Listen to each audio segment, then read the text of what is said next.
Estimados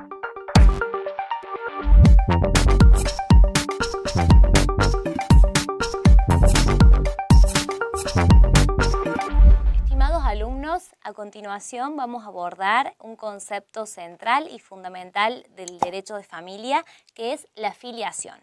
¿Cómo podríamos definir la filiación?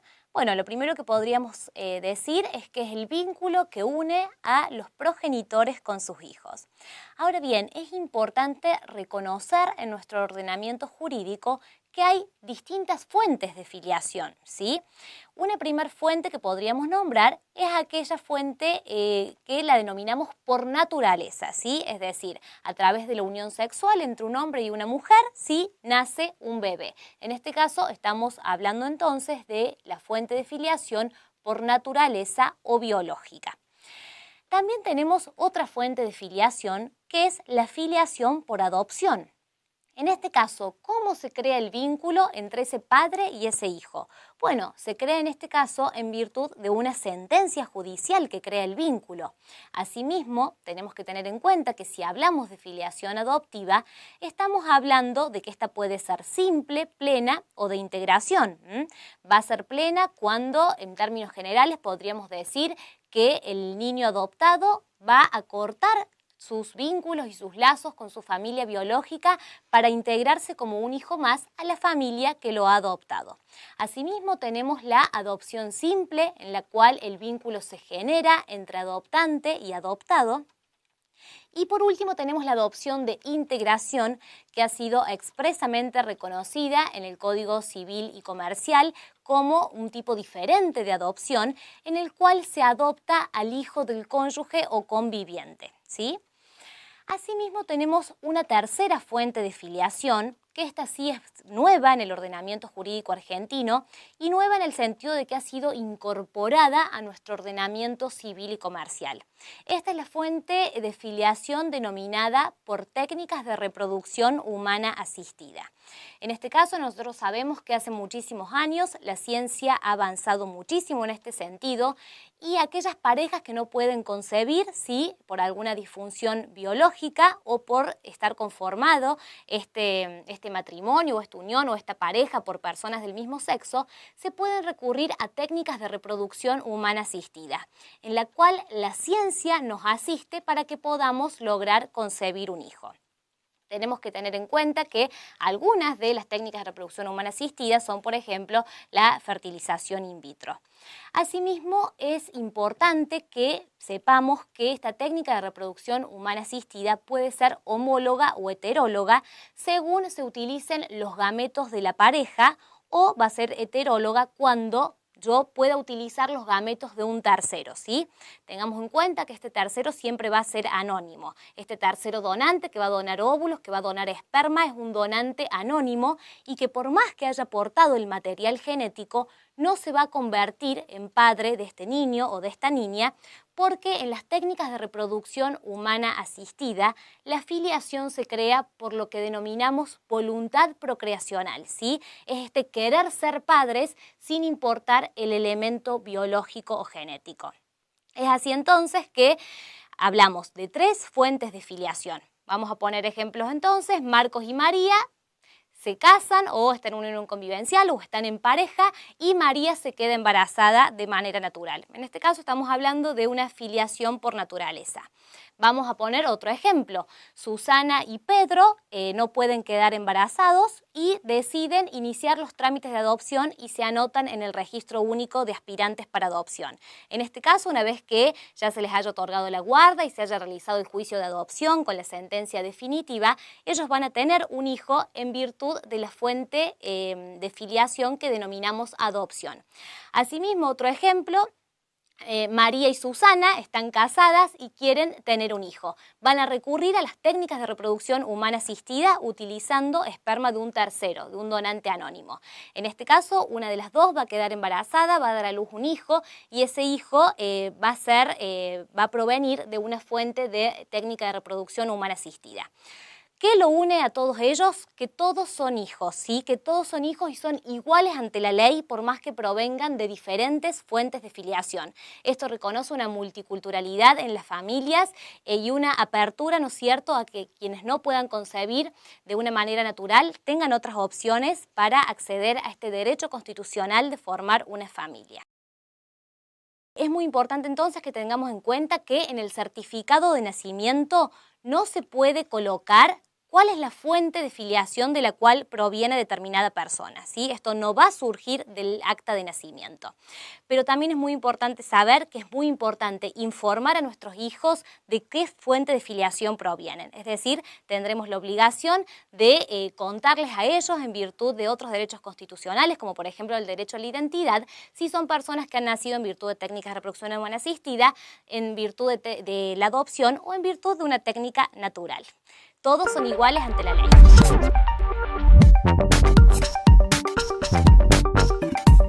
Hola queridos alumnos, ¿cómo están? Espero que muy bien. Vamos a abordar un concepto central y fundamental del derecho de familia, que es en este caso el concepto de adopción, ¿sí? Nosotros sabemos que la adopción es una fuente de filiación en la cual este vínculo entre hijo y progenitor es creado en virtud de una sentencia judicial, ¿sí? En realidad, cuando hablamos de adopción, hablamos de este derecho que tienen todos los niños, niñas y adolescentes a crecer en una familia, el derecho a desarrollarse en una familia que le procure todo tipo de cuidados, ya sean materiales como también morales y afectivos. Es importante saber que cuando todos estos cuidados no pueden ser proporcionados por la familia de origen del niño, niña o adolescente, es necesario insertarlo en una familia que pueda brindarle toda esta concepción, ¿sí? Integrarlo como un hijo a otra familia, aunque no sea la biológica, y es aquí donde surge esta institución tan noble que es la adopción, ¿sí? Es importante que tengamos en cuenta que hay distintos requisitos, tanto para ser adoptante como para ser adoptado.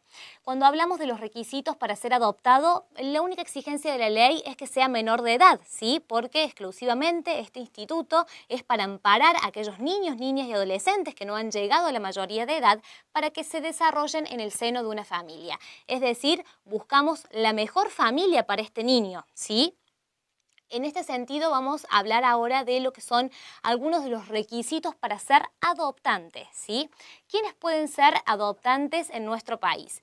Bien, en primer lugar es necesario que hablemos acerca de la edad que deben tener los adoptantes, ¿sí? Los adoptantes deben tener una diferencia de 16 años, ¿sí? Respecto al adoptado. Se deben llevar una diferencia de al menos 16 años. A su vez, quien adopta debe tener al menos 25 años de edad. Por otro lado, es importante que tengamos en cuenta que puede adoptar una persona sola, pero también pueden adoptar cónyuges o convivientes. En el caso de que adopten cónyuges o convivientes, la adopción tiene que ser conjunta, es decir, ambos integrantes del matrimonio o ambos integrantes de la unión convivencial deben proceder a la adopción. Asimismo, tenemos que tener en cuenta que para ser adoptantes, estos deben tener una residencia mínima en el país de al menos 5 años. Y otra de las cuestiones muy importantes que tenemos que tener en cuenta es que quienes desean adoptar deben estar inscritos en el registro único de aspirantes a adopción, ¿sí? Estos son entonces algunos de los requisitos que vamos a tener en cuenta a la hora de ver si una persona puede o no adoptar. Es importante también tener en cuenta que nuestro ordenamiento jurídico regula 3 tipos de adopción, ¿sí? La adopción plena, la adopción simple y la adopción por integración. En la adopción plena nosotros sabemos que hay ciertos requisitos que nos enmarca la ley respecto a quienes pueden ser adoptados de manera plena, y en este caso tenemos que tener en cuenta que como regla general se cortan los vínculos del pretenso adoptado con la familia biológica y se inserta la nueva familia adoptiva como un hijo más. A diferencia de esto, en la adopción simple, el vínculo se crea entre adoptante y adoptado, ¿sí? Y este adoptado sigue teniendo vínculos respecto a sus familiares biológicos, pero respecto de sus padres biológicos ya no hay una responsabilidad parental que los una. Asimismo, tenemos que tener en cuenta que el nuevo código ha flexibilizado esta institución y muchas veces el juez puede otorgar una adopción plena con algunas características de adopción simple o puede otorgar una adopción simple con algunas características de adopción plena. En este sentido, nos vamos a basar y a fundamentar en que siempre el juez tiene que decidir en virtud del interés superior del niño, niña o adolescente, y en virtud de ello va a ser que se va a guiar para otorgar determinado tipo de adopción. Por último, tenemos la adopción de integración, en la cual la persona adopta al hijo de su cónyuge o de su conviviente.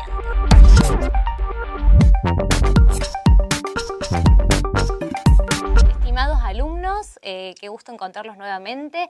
Vamos a tomar ahora un concepto fundamental del derecho de familia, que es la responsabilidad parental. La responsabilidad parental está regulada en nuestro Código Civil y Comercial y la misma es definida como el conjunto de derechos y deberes que tienen los progenitores sobre la persona y bienes de sus hijos para su formación, protección y desarrollo integral, ¿sí? Es importante que tengamos en cuenta que la responsabilidad parental se basa en 3 principios fundamentales, ¿sí? Que los vamos a tener en cuenta siempre que desarrollemos este instituto. El primero es el interés superior del niño, niña o adolescente. El segundo principio es la autonomía progresiva del niño, niña y adolescente. Nosotros sabemos que a medida que los niños crecen van adquiriendo mayor autonomía y por ello cada vez ellos van a ser protagonistas y más protagonistas de su propia vida a medida de que vayan creciendo y adquiriendo, ¿no es cierto?, nuevas herramientas para desenvolverse. Y otro de los principios fundamentales que vamos a tener en cuenta siempre que hablemos de responsabilidad parental es el derecho a ser oído que tiene este niño, niña o adolescente. En cualquiera de las cuestiones en las cuales ellos estén implicados o su futuro pueda verse condicionado, siempre van a tener el derecho a ser oídos. Bien, quisiera tomar 2 cuestiones fundamentales respecto a lo que es la responsabilidad parental. La primera cuestión es el cuidado personal. Nosotros sabemos que el cuidado personal con esta denominación es nuevo en el Código Civil y Comercial, es lo que antes se denominaba tenencia. Evidentemente, por este cambio progresivo y actual que ha tenido el derecho de familia, se ha considerado que el término que mejor se ajusta es el de cuidado personal. Y cuando hablamos de cuidado personal, hablamos de estos derechos, deberes y facultades que tienen los padres respecto de sus hijos en la vida cotidiana. En general es muy común que cuando los progenitores conviven, estas cuestiones se den de manera natural, ¿no es cierto? Este cuidado personal compartido se dé de manera natural. Sin embargo, cuando los progenitores están separados, esto puede traer algún tipo de controversia y es entonces que el Código Civil y Comercial nos da ciertas pautas y ciertas reglas a la hora de regularlo. El cuidado personal, como regla, siempre es compartido por ambos progenitores, ¿sí? Generalmente el niño tiene 2 progenitores, si tiene uno, evidentemente solamente sobre él va a recaer el cuidado personal, pero si tiene este doble vínculo filial, ambos progenitores tienen el cuidado personal de sus hijos. Esta es la regla, cuidado personal compartido, convivan o no convivan los padres. A su vez, este cuidado personal compartido puede ser indistinto o alternado. Indistinto es cuando el niño, niña o adolescente tiene la residencia principal en la casa de uno de sus progenitores sin perjuicio de que con el otro tenga establecido un régimen comunicacional y a su vez teniendo en cuenta que como el cuidado personal es compartido, el progenitor que no convive la mayor parte del tiempo con este niño, niña o adolescente, de todas formas tiene que estar total y absolutamente involucrado en su formación, en su educación y en todas las cuestiones relativas a la vida cotidiana de su hijo. Por otro lado, el cuidado personal compartido también puede ser alternado. Esta modalidad se da cuando el niño convive periodos de tiempo con un progenitor y otros periodos de tiempo con el otro progenitor. Por ejemplo, va a estar los primeros 6 meses del año en la residencia de la mamá y va a estar los otros 6 meses del año como residencia principal en la casa del papá, sin perjuicio de que conviva con uno o con otro de manera principal, con el otro tenga un contacto totalmente directo y fluido. La regla, siempre la regla, es que el cuidado personal va a ser otorgado de manera compartida e indistinta, ¿sí? Esta es la regla, pero si hay algunas situaciones que lo ameriten, podrá ser, por ejemplo, el cuidado personal compartido alternado. Y por último tenemos la excepción, que es el cuidado compartido unilateral. Esto es totalmente excepcional y el juez lo va a valorar y va a otorgar esta excepción cuando realmente el caso lo amerite. Pero como regla general, el cuidado personal siempre va a ser compartido. Y lo otro que quería recalcar respecto a la responsabilidad parental, que es un efecto trascendental, es la obligación alimentaria de los padres respecto de los hijos, ¿sí? Recordemos que es la obligación alimentaria más amplia, comprende educación, vestimenta, vestuario, recreación, educación. Entonces es importante tener en cuenta que estos alimentos se van a deber hasta los 21 años del hijo, ¿sí? Solo de manera excepcional si el padre demuestra que este hijo tiene recursos suficientes para mantenerse y ya cumplido los 18 años, podrá solicitar el cese de la cuota, pero esto es una excepción. Y asimismo se extiende la cuota alimentaria a aquel hijo que se capacita porque se está formando profesionalmente hasta los 25 años de edad.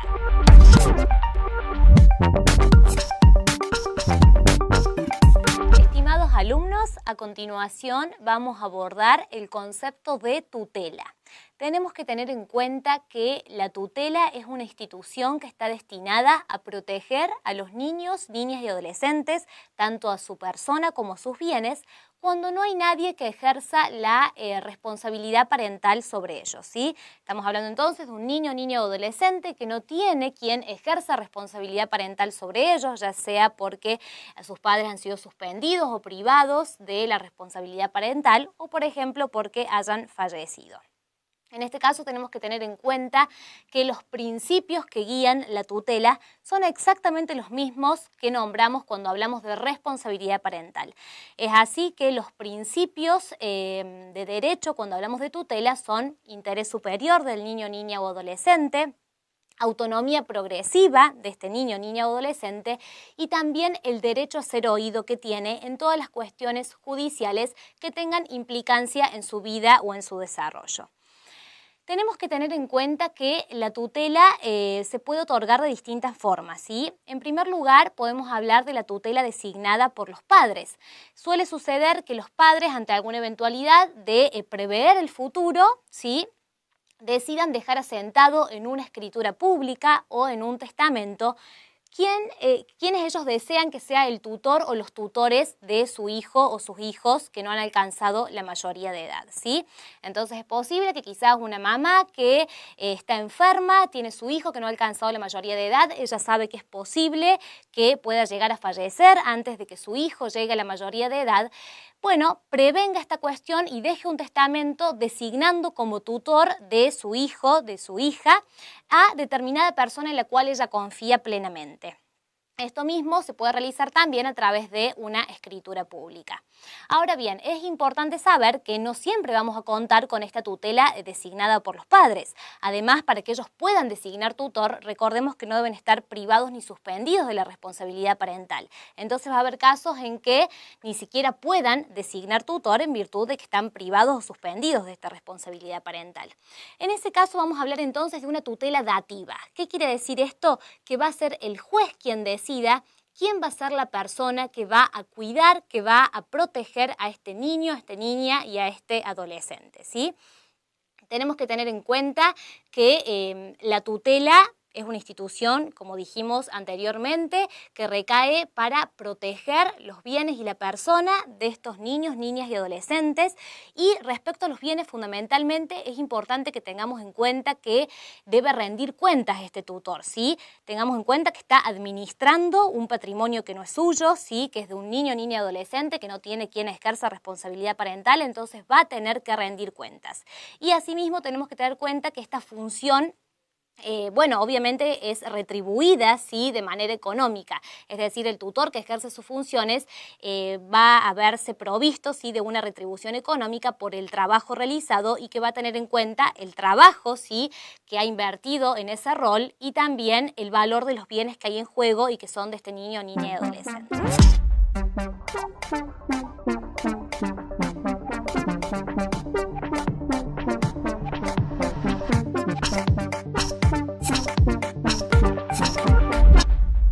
Analizar, identificar y establecer una afirmación que permita ubicar la institución del derecho de familia involucrado en el caso planteado, sus principios y caracteres fundamentando la respuesta. Determinar si corresponde iniciar alguna acción legal a Carolina y Rubén para que Rosario se quede con ellos. En su caso, identificar los requisitos que deben reunir los involucrados, ejercicio de responsabilidad y juez competente. Selecciona la pregunta disparadora que tiene en la app que te va a permitir detectar la existencia o no de acción legal en el caso planteado y sus reglas procesales. Definir los actos que a Carolina y Rubén le estarán prohibidos y los requerirán autorización judicial, tomando como base una de las afirmaciones presentes en la app. Elaborar un cuadro con las causas de cese y remoción de la representación legal de Carolina y Rubén, basándose en dos de las afirmaciones enunciadas en la app. La consigna busca que logres identificar la institución del derecho de familia, sus principios y caracteres, dando razones de tu resolución. También que identifiques la acción judicial aplicable al caso, los requisitos que deben reunir los actores involucrados, el ejercicio y responsabilidad de su desempeño, como así también identificar el juez competente ante quien se entablaría dicha acción.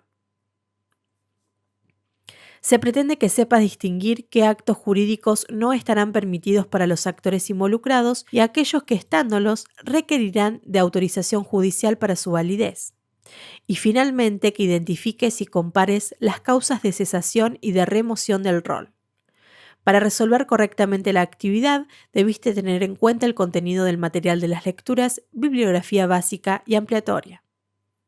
En cuanto a la resolución de la primera consigna, es muy importante que hayas seleccionado adecuadamente la afirmación que te va a permitir ubicar la institución del derecho de familia.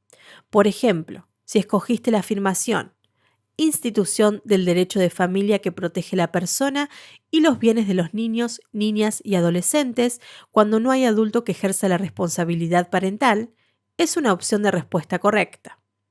La institución involucrada en el caso es la tutela. Se encuentra definida en el artículo 104, primer párrafo del Código Civil Comercial Argentino. En él se la define a la tutela como el instrumento destinado a brindar protección a la persona y bienes de un niño, niña o adolescente que no ha alcanzado la plenitud de su capacidad civil cuando no haya persona que ejerza la responsabilidad parental. Los principios generales que informan a la tutela coinciden con los de la responsabilidad parental. El interés superior del niño, la autonomía progresiva del niño conforme a sus características psicofísicas, aptitudes y desarrollo, y el derecho del niño a ser oído y a que su opinión sea tenida en cuenta según su edad y grado de madurez. La tutela puede ser ejercida por una o más personas y es intransmisible. Para la resolución de la segunda consigna, es importante que hayas seleccionado correctamente la pregunta disparadora que te va a permitir detectar la existencia o no de acción legal en el caso planteado y sus reglas procesales. Por ejemplo, si escogiste la pregunta, ¿qué acción judicial debe iniciarse cuando un niño queda a cargo de un pariente por el fallecimiento de uno de sus progenitores? Una opción de respuesta correcta sería: Carolina y Rubén deben denunciar a la autoridad competente que Rosario no tiene un referente adulto que la proteja, y dentro de los 10 días de haber conocido esta circunstancia, bajo pena de ser privados de la posibilidad de ser designados tutores y ser responsables de los daños y perjuicios de su omisión de denunciar le ocasione a la niña. También, Carolina y Rubén deben solicitar la aprobación judicial de su designación como tutores de Rosario. Carolina y Rubén pueden desempeñarse como tutores porque tienen su domicilio en la República, no han sido quebrados ni están rehabilitados, no han sido privados ni suspendidos de la responsabilidad parental, tampoco han sido removidos de tutelas o curatelas, no desempeñan cargo o comisión fuera del país, tienen oficio, profesión o modo de vivir conocido, no tienen mala conducta notoria, no han sido condenados por delito doloso a penas privativas de la libertad, no son deudores o acreedores por sumas considerables a Rosario, no tienen pleitos con Rosario, no son personas inhabilitadas, incapaces o con capacidad restringida y no han sido expresamente excluidas por los progenitores de Rosario. Carolina y Rubén serán los representantes legales de Rosario en todas aquellas cuestiones de carácter patrimonial, sin perjuicio de su actuación personal en ejercicio de su derecho a ser oída y el progresivo reconocimiento de su capacidad otorgado por la ley o autorizada por el juez. Carolina y Rubén serán responsables del daño causado a Rosario por su culpa, por acción u omisión en el ejercicio o en ocasión de sus funciones. La tutela es siempre discernida judicialmente. El juez competente es del lugar donde la niña tiene su centro de vida. Continuamos para la resolución de la tercera consigna. Es muy importante que hayas elegido adecuadamente las afirmaciones que te van a permitir responder la consigna. Por ejemplo, si seleccionaste las opciones, la autorización judicial es necesaria para aquellos actos donde están en juego los intereses de los más vulnerables y los actos prohibidos son aquellos donde hay conflicto de intereses, una opción de respuesta correcta a la consigna sería: le estarán prohibidos a Carolina y Rubén celebrar con Rosario los actos que están prohibidos a los padres respecto de sus hijos menores de edad. No pueden celebrar contrato alguno con el hijo que está bajo su responsabilidad, excepto lo dispuesto para las donaciones sin cargo previstas en el artículo 1549. No pueden comprar por sí ni por persona interpuesta bienes de su hijo, ni constituirse en cesionarios de créditos, derechos o acciones contra su hijo, ni hacer partición privada con su hijo de la herencia del progenitor prefallecido, ni de la herencia en que sean con él coherederos o colegatorios, ni obligar a su hijo como fiadores de ellos o de terceros. Antes de ser aprobada judicialmente la cuenta final, no pueden celebrar contrato alguno con Rosario, aunque haya cesado la incapacidad. Carolina y Rubén necesitarán autorización judicial para realizar los siguientes actos. A. Adquirir inmuebles o cualquier bien que no sea útil para satisfacer los requerimientos alimentarios del tutelado. B. Prestar dinero de su tutelado. La autorización solo debe ser concedida si existen garantías reales suficientes. C. Dar en locación los bienes del tutelado o celebrar contratos con finalidad análoga por plazo superior a 3 años. En todos los casos, estos contratos concluyen cuando el tutelado alcanza la mayoría de edad. D. Tomar en locación inmuebles que no sean la casa habitación. E. Contraer deudas, repudiar herencias o donaciones, hacer transacciones y remitir créditos aunque el deudor sea insolvente. F. Hacer gastos extraordinarios que no sean de reparación o conservación de los bienes. G. Realizar todos aquellos actos en los que los parientes del tutor dentro del 4º grado o 2º de afinidad o sus socios o amigos íntimos están directa o indirectamente interesados.